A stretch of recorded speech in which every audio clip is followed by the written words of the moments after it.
Apple's CEO is battling with Zuckerberg, ladies and gentlemen. He's battling with Zuckerberg and the social media platforms over your data. It's very important to talk about it because apparently they're trying to make it better for you at Apple. Now, we've had issues with Apple because of the Parler stuff.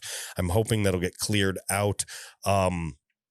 One interesting thing to note, when you go to Parler, it's gone again. Parler.com/feed, where there's usually a bunch of messages. It's not there anymore. It's just this 404 not found again. So that is not a good sign, ladies and gentlemen. Or it might be a good sign. Maybe they're bringing it down to put it up on its new servers. I don't know. But I don't think that's a good thing, and I work in technology. Anyway, back to Apple.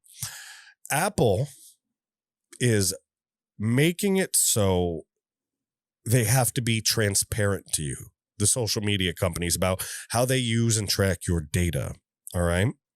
Which is very important, all right? Because taking your data makes plenty of money for them, but puts you in precarious positioning. And folks, it's very important to protect your data. All right, this is the point now. If I was sponsored and I was Ben Shapiro, I'd say, and speaking of protect your data, ExpressVPN. But I'm not going to do that because I'm not actually sponsored by them. Folks, I want to start reading this article. I think you're really going to enjoy it. Like I said, I didn't want to go with just the breaking news headlines. I wanted to curate and pick out and cull the best quality for you so that you could get the best information and the most useful information that we have at hand at the moment. And so you should know about this. You really should. Apple CEO escalates battle with Facebook over online privacy. This is coming from the AP, put on the Epic Times. Apple CEO Tim Cook fired off a series of thinly veiled shots at Facebook and other social media companies Thursday, escalating an online privacy battle pitting the iPhone maker against digital services that depend on tracking people to help sell ads. Quote, too many are still asking the question, how much can we get away with? That's him referring to Zuckerberg and Dorsey. When we should be asking, what are the consequences? Cook said, speaking at a virtually held international conference on computers, privacy, and data protection. Cook said it's, quote, time to stop pretending that this approach doesn't come with a cost. The cost of polarization, lost trust, and of course, violence. Cook never specifically named Facebook or any other company, but his remarks left little doubt that his missives were aimed at the social media sites. Quote, a social dilemma cannot be allowed to become a social catastrophe, Cook added, referring to a Netflix documentary about technology and especially social media's corrosive effects on society. That film took square aim at Facebook and how its algorithms manipulate its nearly 3 billion users to get them to look at the ads that generate most of its revenue. There's a picture of Tim Cook grabbing his glasses, possibly to take them off, and take his shirt and tie off, and then punch Zuckerberg in the face 17 times. I don't know.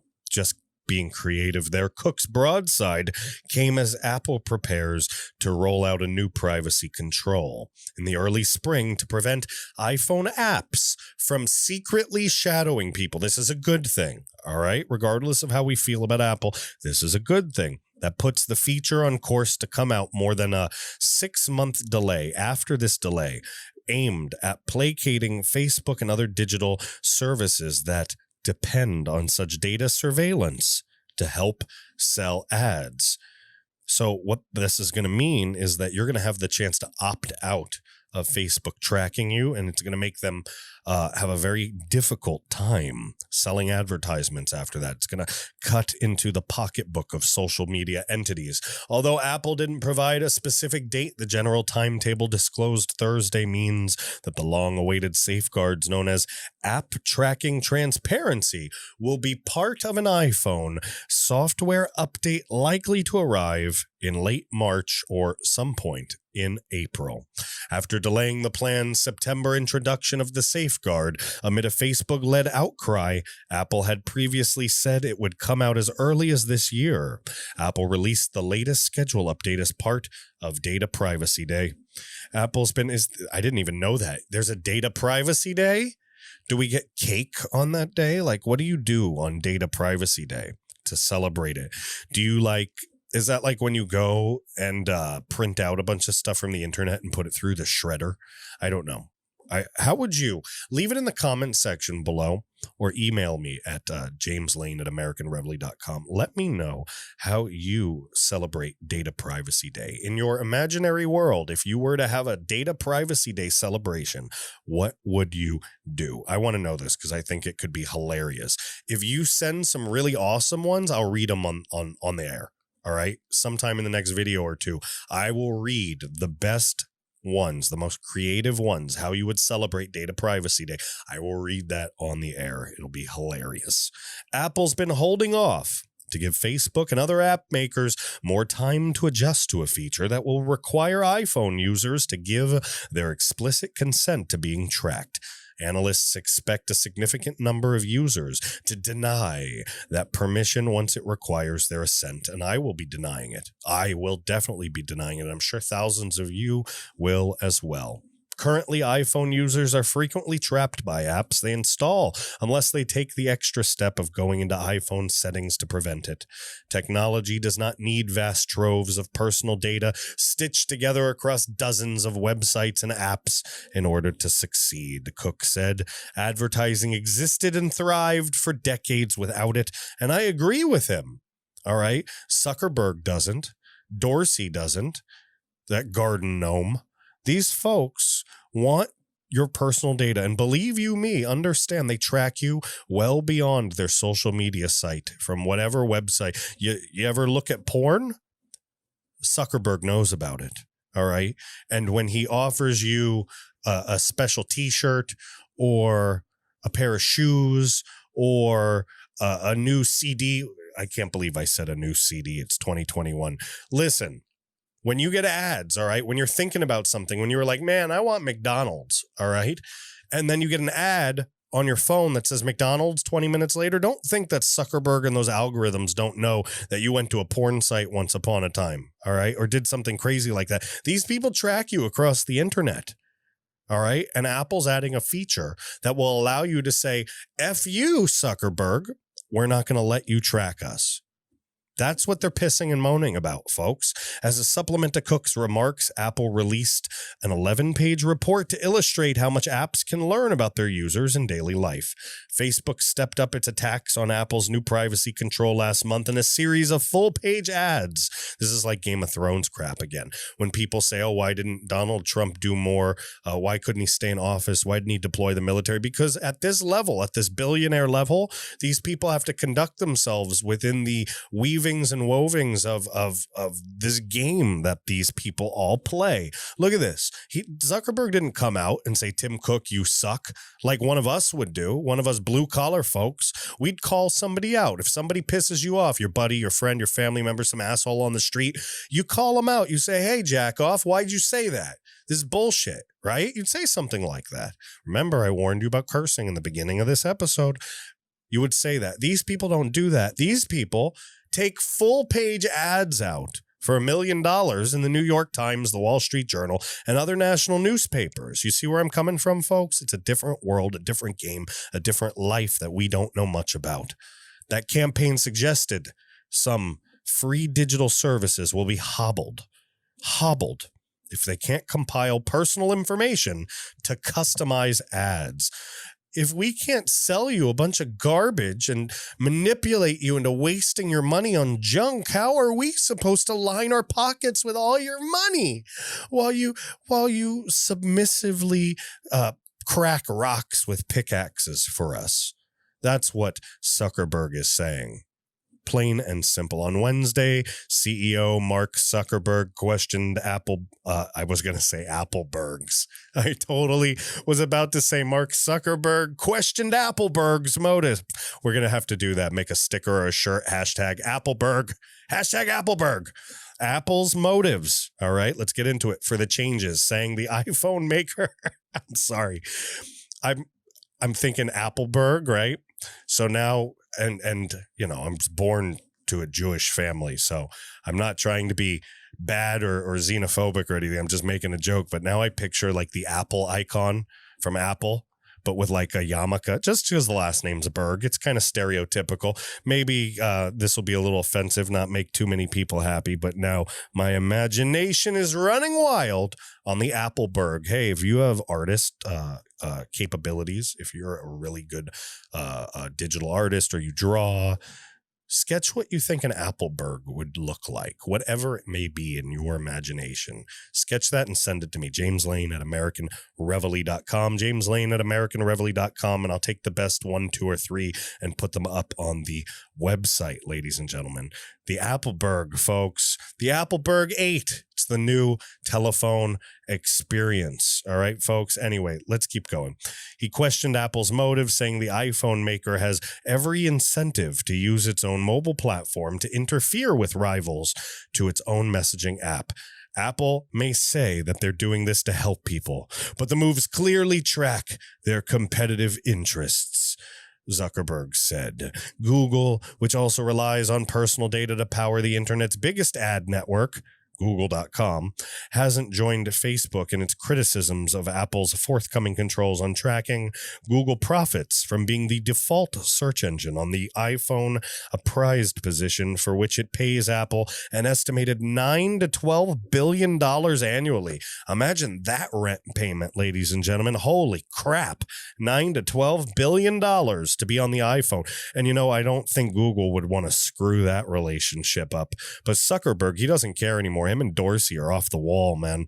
They are literally doing ayahuasca in the Amazon together and talking to freaking spirit creatures. But Google warned in a Wednesday blog post that Apple's new controls will have a significant impact on the iPhone ad revenue of other apps in its digital network. Google said a handful of its own iPhone apps will be affected by the new requirement, but plans to make changes to them so that they won't be affected by Apple's new controls, though it didn't identify which apps. Quote, "We remain committed to preserving a vibrant and open app ecosystem where people can access a broad range of ad-supported content on Leisure Parler with confidence that their privacy and choices are respected on Leisure Parler," wrote Christophe. How do you say that word? Is that Christophe? It's Chrisist, like Christ, Ophe, Ophi. Is that Christophe? Christophe? Is it Christoph? Like from, isn't that from Frozen? Christoph? I don't know. Let me know. I want to know that too. Christoph. Anyway, I mean, I could do that for like 3 hours. Just stare at that name. Christophe. We're just going to say Christophe because it's fun. Christophe Cumbet or Cumbetti. This is a hell of a name. Christophe. Seriously, dude. You group product manager for Google Ads. I never ever want to say or see your name again. Like, look, but this was by Michael Leidke. That's not that hard. Leidke. There it is. Leidke. Michael Leidke. Like the Latka, though less potatoes and applesauce. Ladies and gentlemen, this was another important one for you to know because it kind of gives you an a bird's eye view into how these companies play chess with each other. All right. Apple, who screwed us on Parler, in a way is helping us fighting these folks about privacy. It's kind of like making a choice for the lesser of two evils. What will benefit me the most? It might also benefit the other people we don't like, but it's better in general. Who knows? But as they play chess on their board in their giant game, it's definitely not Mousetrap. It's definitely not Connect 4. All right. It might be Monopoly. But remember, at the end of Monopoly, everybody eventually just flips the board on its side, throws all the hotels, throws the little ironing board and the dog against the wall and screams, "Enough! I'm done. Fuck this game."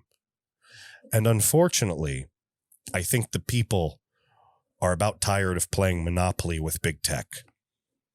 Strange times, ladies and gentlemen, but this is important to know. It's important to know that Apple is pushing back against the robot Zuckerberg, and we'll have to see how this one develops. We really will. But for now, it's very, very interesting to watch Apple fight with social media tech tyrants. Let me know what you think about this one. Let me know where you think this is going to go. JAMESLANE at AmericanReveille.com. I want to know what you think. Is Apple on our side? Is Apple trying to stay neutral? Or is Apple the dark emperor in disguise?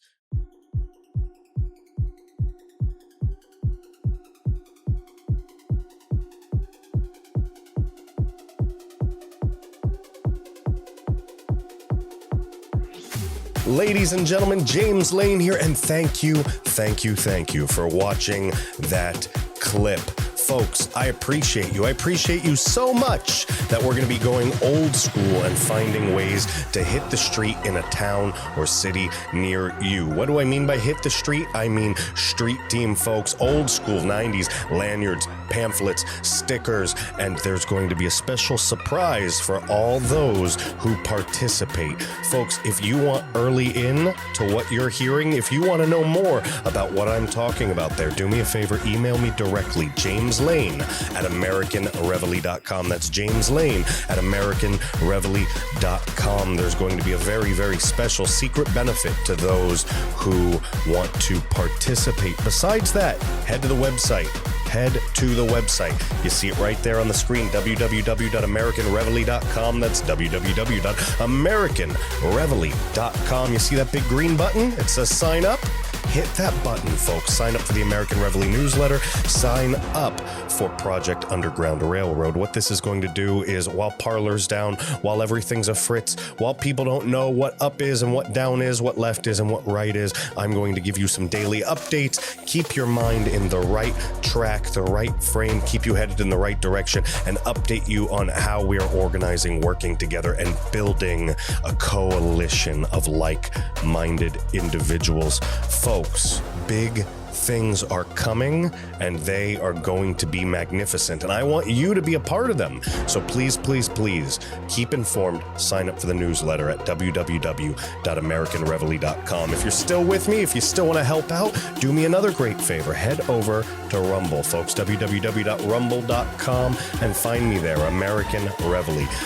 The name itself is American Reveille put together on the channel. So American, REVEILLE, if you search for it. One word, all right? American Reveille. And subscribe there. We're trying to build a base there. We're trying to get off YouTube and some of the other places that are cutting our distribution. We've already been shadow banned off of Facebook, off of Twitter, off of everywhere else. But folks, I'm not some kid. I'm not some quitter. I'm one of you. I'm a blue-collar, white-knuckle American, a calloused hand, hard-working SOB.